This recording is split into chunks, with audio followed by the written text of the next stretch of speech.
একবার যদি সংখ্যাটা দেখি, উত্তর দিনাজপুরে 105%, ভাবতে পারছেন 105% এই বর্ডারিং জায়গাগুলোতে ভোটার বৃদ্ধি হয়েছে। জলপাইগুড়িতে 82%, মালদাতে 95%, উত্তর 24 পরগনায় 83% এবং দক্ষিণ 24 পরগনায় 72%। কমিশন সূত্রে খবর, বিরোধীদের দাবি এবং বিভিন্ন পরিসংখ্যান মিলিয়ে এই স্যাম্পলটা করা হয়েছে। আবারও বলছি, এটা কম্প্রিহেন্সিভ কিন্তু এক্সস্টিভ ফিগার নয়, এটা গড়ে।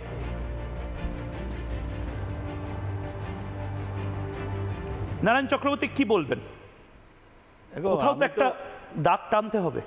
আমি তো শুনলাম, নতুন করে কিছু বলার নেই। আর এই রাজনৈতিক কর্মীদের যা বক্তব্য সেও শুনলাম। আমি তোমাকে ময়ূক দুটো ফিগারের কথা বলি, যেটা তোমরাও দিয়েছো, তোমরা অনেক ডিটেলসে দিয়েছো।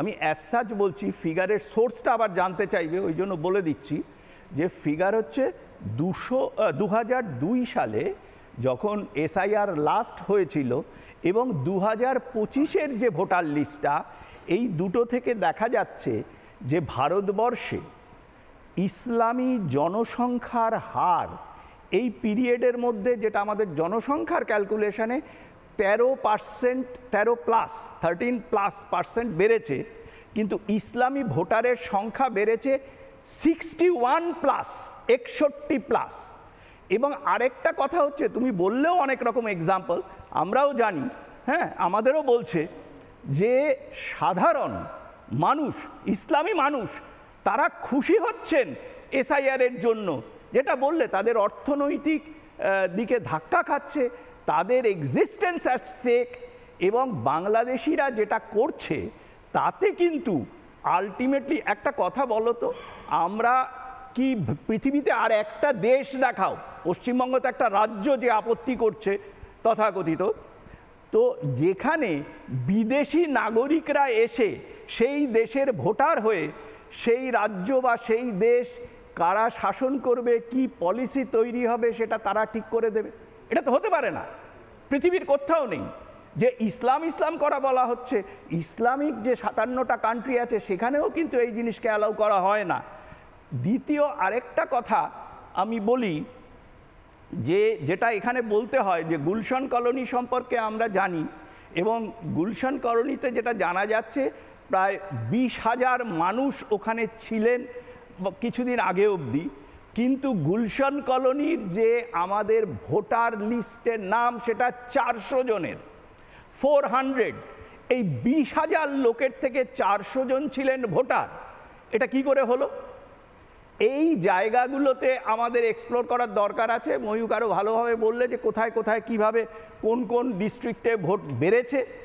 একটা কথা কিন্তু পরিষ্কার, শুধু যে নওশাদ সিদ্দিকীর মতো কোনো রাজনৈতিক নেতৃত্ব নয়, বহু ইসলামী মানুষজন, বহু সমাজের ইসলামী মানুষদের মানে অগ্রগণ্য যারা সাধারণ লোকও আছেন তার মধ্যে, যারা বলছেন আমরা এসআইআরকে হেল করছি।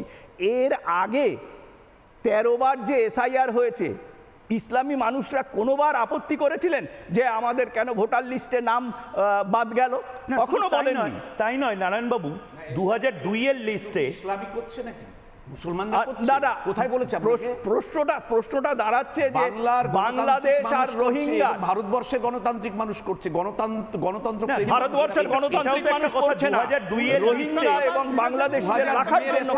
আর এখনকার এসআইআর মধ্যে ডিফারেন্সটা বলবো, বিদেশি নেই, কোন বিদেশি নাম নাকি এখন বলছো 2002 আর 2025 এর ডিফারেন্সটা বলবো। হরিয়ানাতে একজন ব্রাজিলিয়ান মডেলের নাম 10টা বুথে 22টা এপিক কার্ড নিয়ে ধরা পড়ে গেছে।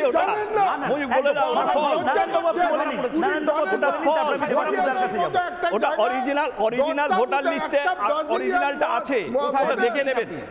ওটা অলরেডি গভর্নমেন্ট থেকে ক্লারিফিকেশন দেওয়া হয়েছে। যিনি বলেছেন সাংবাদিক সম্মেলন করেছে, রাহুল গান্ধী বলেছিল, নির্বাচন কমিশন ওনার বিরুদ্ধে বিয়ে করুন না, নির্বাচন কমিশন যিনি বলেছেন তার বিরুদ্ধে অ্যাকশন নিন না।